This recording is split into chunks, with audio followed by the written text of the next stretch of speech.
disposto a mudar os meus caminhos tão desordenados, para não dizer caóticos, até aquele momento. Tomei a decisão de que, naquele instante, tudo deveria ser diferente do que era até então. Era uma pessoa com imensos receios e a insegurança de que o mundo me cairia à cabeça a qualquer segundo, impedia-me de sair livremente da casa em que habitava. Olhava o mundo de minha janela, observava de redor de mim e à minha esquerda as montanhas perdiam-se no horizonte com as suas cores cinza, na pedra lisa, sem vegetação, pois a região fria impedia o crescimento de qualquer tipo de vegetal. E as montanhas eram constituídas de puro rochedo, granizo duro, granito.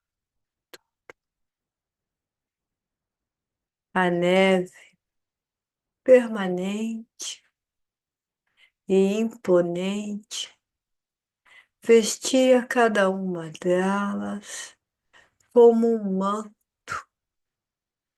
e parecia ao meu olhar amedrontado como monges severos a passar reprimendas intermináveis.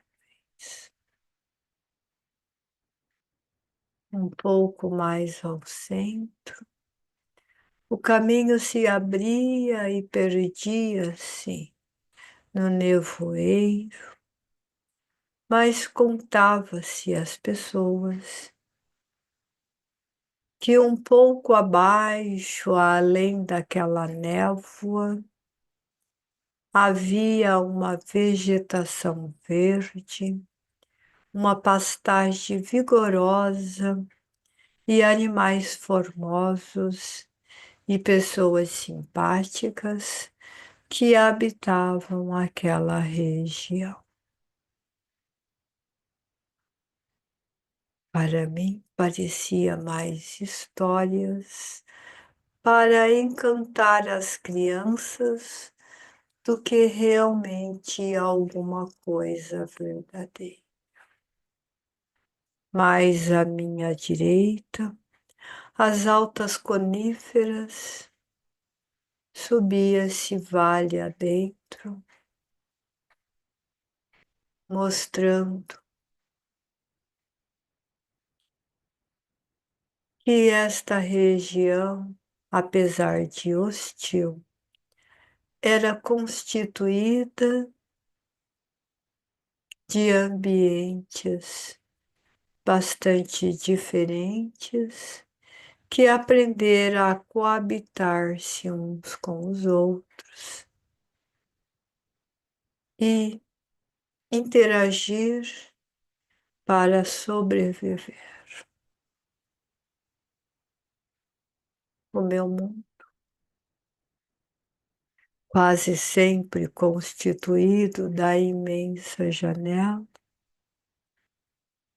Vinha de informações missivas de todos os lugares e dos poucos servos que mantera na propriedade.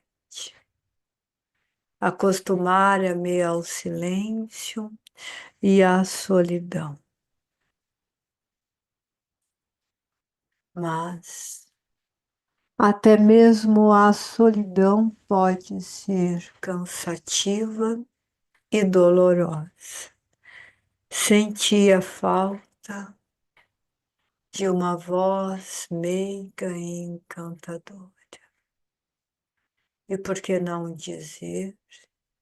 Tinha esperança de algazarra de petizes a correr pela propriedade, que não era pequena. Lógico que nas estações frias cobria-se de neve, mas as lareiras estava sempre a manter a casa aquecida. Eu pedira para um amigo que enviasse da cidade uma jovem corajosa e forte e robusta para que pudesse viver neste lugar e que estivesse disposta a parir alguns filhos e, talvez, alegrar este velho e solitário lobo deste retiro silencioso. Os meses foram se passando, mas não foi tão fácil quanto eu imaginava encontrar uma jovem disposta a morar em lugar tão inóspito e conviver com um homem que carregava a fama de rude e um velho solitário, e um tanto quanto medroso da vida. Decidira então eu mesmo mudar aquele quadro. Eu iria ao povoado em busca de uma mulher que pudesse habitar neste local. Se não puder vir da cidade mais distante, uma mulher refinada e educada, disposta a aqui morar, me sujeitaria a viver como uma simples camponesa. Que importa que não saiba a ler, escrever ou falar dos filósofos, desde que saiba cozinhar e tenha uma boa anca para parir, está tudo bem. Por que não? Basta eu me decidir a sair. Confesso que fiquei meses nessa resolução sem fim, tomada na cabeça, mas sem coragem de partir para a ação. O servo ri-se deste tono e diz-me que comporto como as moçoilas que têm medo de qualquer vento vibrante.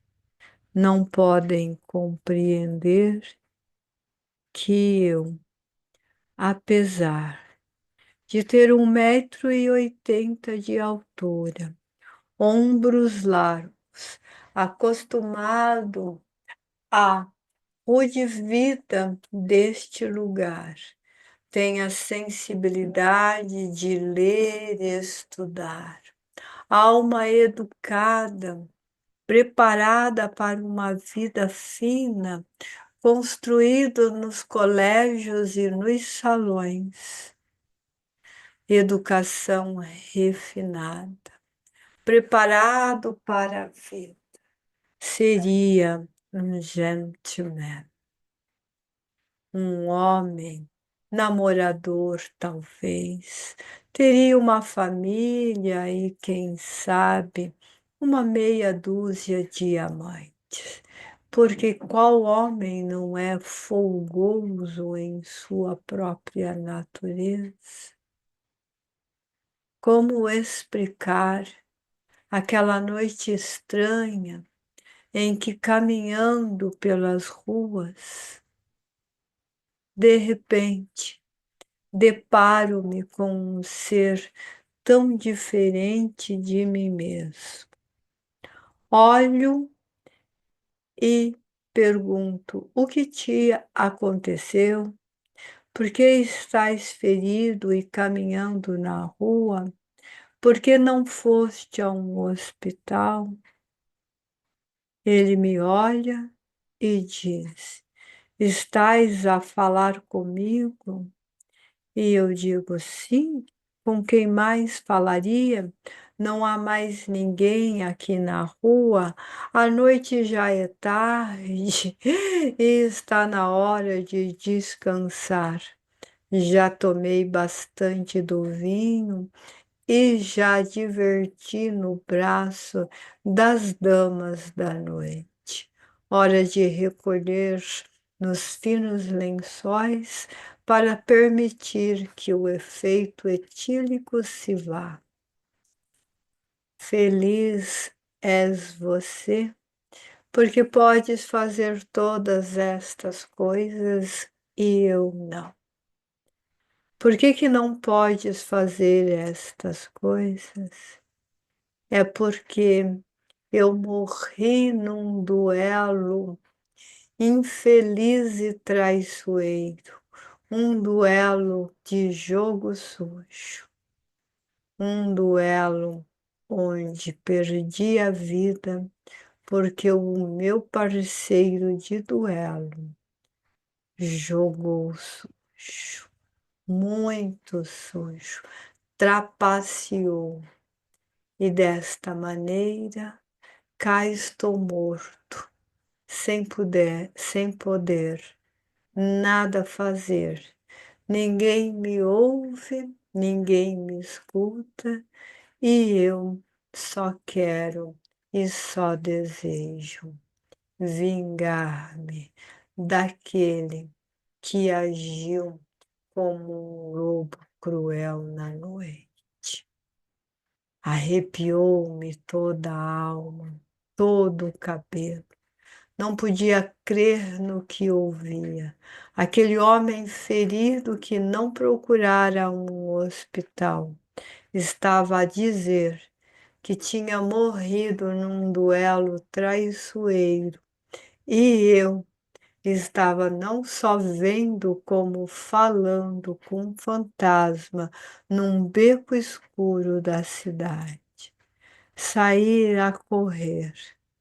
Corria, que percebia que meu calcanhar batia-me as ancas e eu tinha um medo tão pavoroso que parecia-me que nada, nada no mundo poderia impedir-me a corrida voraz. Confesso que o efeito do álcool evaporara-se como por milagre. E qual foi a minha surpresa?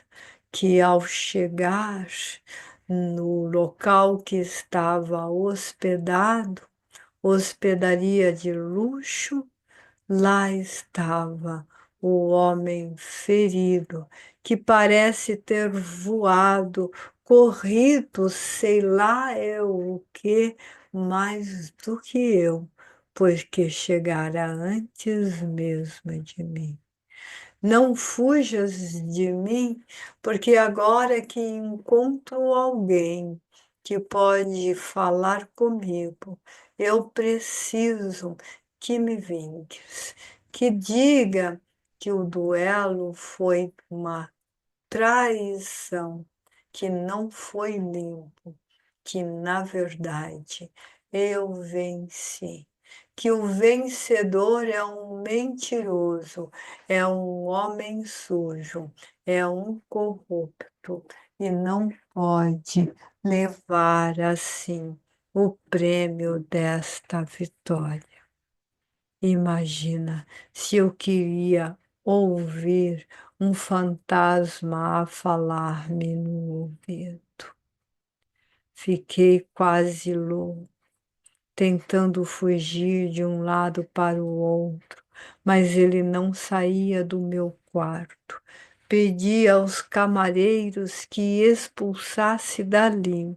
Achavam que eu delirava, que o vinho tinha subido-me à cabeça, que via fantasma onde não existia. Foi uma noite de puro terror. No dia seguinte, fugi da cidade para não mais voltar. Refugiei-me na casa de campo para nunca mais sair. Aqui sinto-me seguro, apesar de vez ou outra ouvir os uivos que parecem lobos, mas eu tenho certeza que são fantasmas a gritar: vingue-nos, vingue-nos, pois que podes nos ouvir. E eu fico cada vez com mais medo, com mais desespero. Não posso mais assim permanecer. Por isso, tomei a decisão daqui sair em busca de alguém para conversar e a prole constituir. Mas será que ao pôr os pés fora da casa, não estará a esperar-me o fantasma de outrora, o homem que exige que eu conte do duelo traiçoeiro, porque ainda posso ouvir-lhe as palavras. Não, eu não sou maluco. Eu sei o que eu ouvi e o que eu vi. Por isso, estou disposto a sair daqui e farei isto hoje. Farei isto hoje. Essa história que narrei aconteceu há muito tempo mesmo. Eu nunca consegui sair da casa, apesar de todos os dias ensaiar. Morrer sozinho com os servos, aclamar de medo pelos fantasmas que ali clamavam. Eu tinha razão. Aquilo que eu chamava de uivo de lobos, que diziam: ajude-nos, ajude-nos, era verdade.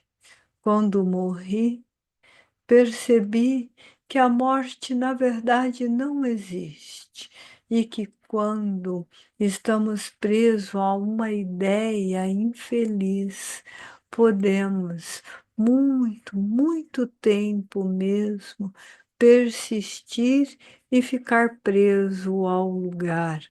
Foi assim que morri e nem percebi. Fiquei muito tempo preso à minha casa de campo, até vê-la ruir, desaparecer, para dizer a verdade, e ver toda a floresta, todas as coníferas, o gelo e tudo possuir. Desapareceu o vestígio do homem e voltou a ser selvagem como no seu início. Aos poucos e devagar, eu compreendi que ali não podia ficar, que agora eu era um homem morto também. E um dia me coloquei a rezar, lembrando das missas tão raras que assisti. E rezando, alguém disse para eu ir. Fui para um lugar que não sei onde é, mas fui atendido, fui amparado. Nasci tantas outras vezes, cresci e aprendi, mas nunca pude esquecer a primeira vez que a minha mente se abriu para o mundo invisível poder ver. Até hoje e todas as minhas outras vidas foi vendo e ouvindo o mundo invisível. Não nasço mais. Já faz tempo que não faço isto, mas é muito importante entender que socorrer àquele que sofre, àquele que chora, é muito importante. Consolar também, dar uma esperança e uma alegria, dar paz e inspirar amor. O médium é um instrumento, uma ferramenta de ajuste. Enquanto ensina, aprende. Enquanto aprende, ensina. Enquanto aprende e ensina, se edifica. E edificando, vai evoluindo e evoluindo, vai entendendo as leis superiores de Deus. E um dia todos os homens poderão ver e ouvir tanto as vozes visíveis como as invisíveis, e ele será feliz na terra, na nova terra. Ele é